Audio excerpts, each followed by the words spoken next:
बात देश की राजधानी दिल्ली की क्रिकेट की।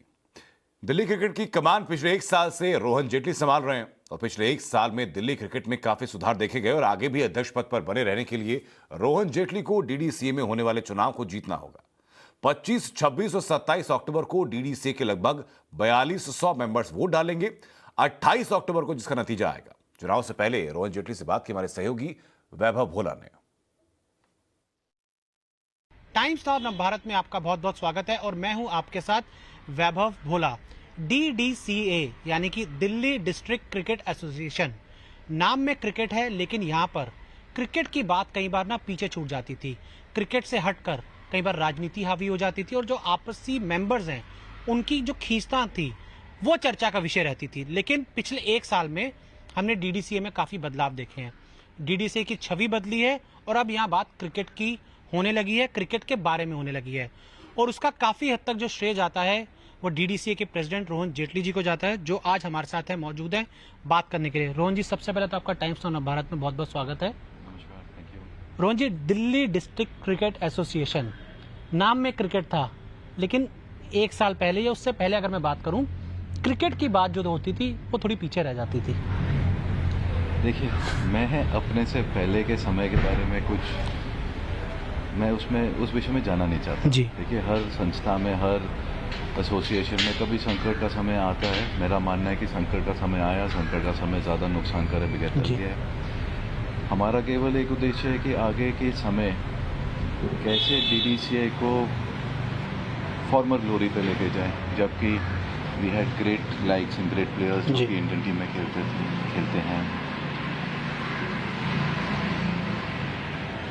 विपरीत को देखते हुए आगे का रास्ता देखे और आगे को अच्छे काम करते हुए जो हमने कोशिश करी है पिछले 10-11 महीने में करने की, और उसको आगे कैसे सफलता की ओर लेकर जाएं, केवल वही एक उद्देश्य है।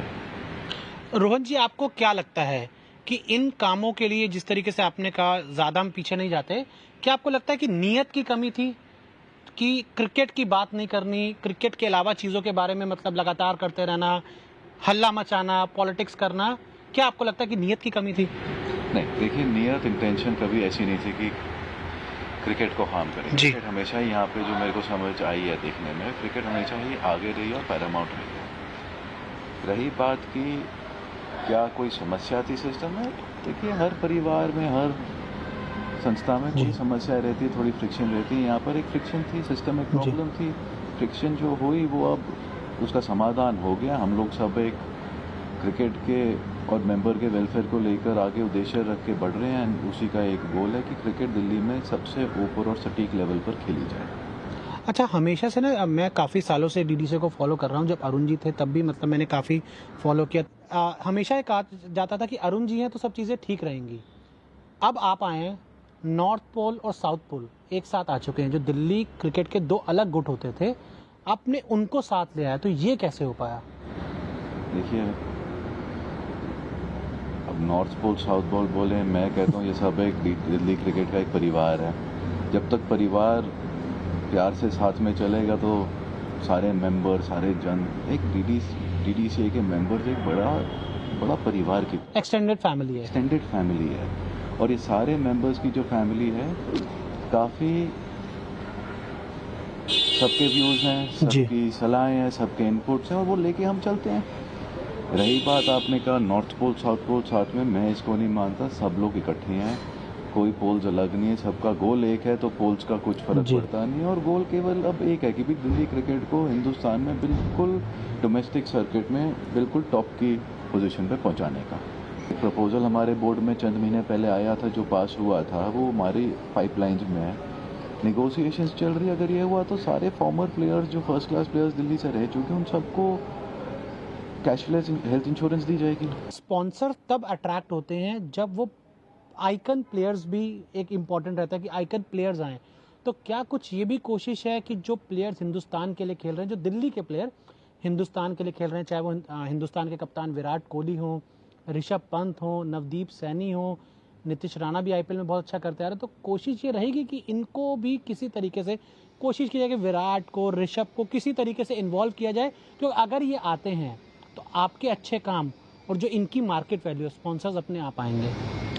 क्योंकि जो आपने सब लोगों का इंट्रोडक्शन दिया, वो सारे प्लेयर्स दिल्ली के इंटीग्रल पार्ट हैं।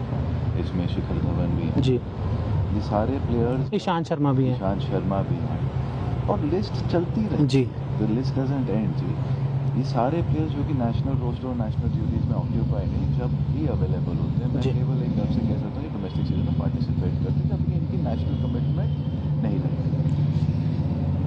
अब आप बात करते हैं now all of them including the former players who played for the country. आप वीरेंद्र सहवाग की बात करें, निखिल चोपड़ा की बात करें, गौतम गंभीर की बात आशीष करें, नेहरा। आशीष नेहरा की बात करिए, डोमेस्टिक सीरीज में आप रजत भाटिया की बात जी। करिए, अब आप बात करिए the far senior players who played on earlier, those players ended up contributing a lot to the game. We talk about Madhipa, we talk about Bhushan Baji, we talk about Kirti Azad, we talk about Amarnath ji, we talk about the others. We will end up not doing anything, but our goal now is that we have such a great data mind of players who are representing the country today और जिन्होंने past में represent किया। जी। रोहन जी, दिल्ली के DDC के जो कुछ selectors पहले रहे हैं, हमने कई बार कुछ मैदानों पर अगली सीन्स देखे हैं, कुछ सेलेक्टर्स के बीच में और कुछ ऐसे क्रिकेटर जिनका सिलेक्शन नहीं हुआ। क्या उस तरफ भी आपकी सोच है कि दोबारा दिल्ली में एटलीस्ट हमें ये सीन्स देखने को ना मिले?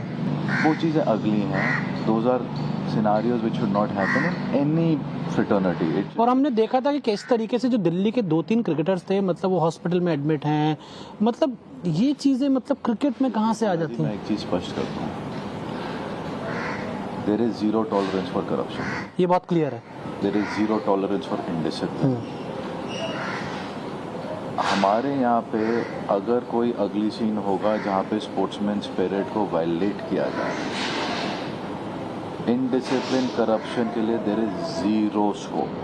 जिस तरीके से अहमदाबाद का नरेंद्र मोदी स्टेडियम तैयार हो चुका है, अब वही सोच विजन है। वही सोच विजन है, उन्हीं सोच विजन से इंफ्रा अपग्रेड्स हो रहे हैं, best gyms, best infrastructure facilities.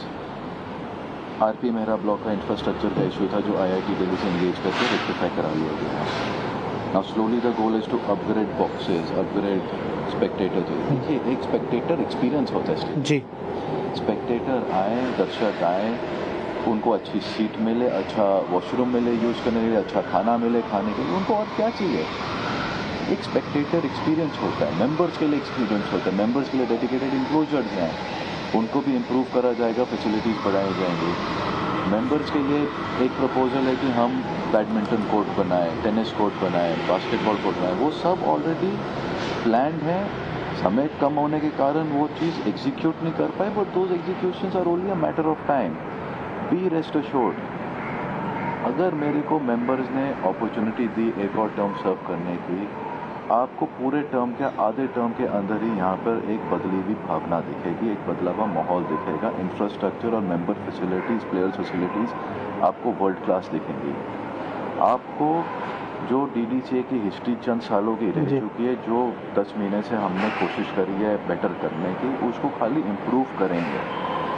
और यहाँ पर एक ऐसा फैमिली एटमॉस्फेयर बनेगा जिसमें कि मेंबर्स की फैमिलीज, मेंबर्स के गेस्ट को एक खुशमिजाज माहौल मिलेगा कि भी गोल्फ क्लब और जिमखाना क्लब से कम नहीं रहेगा।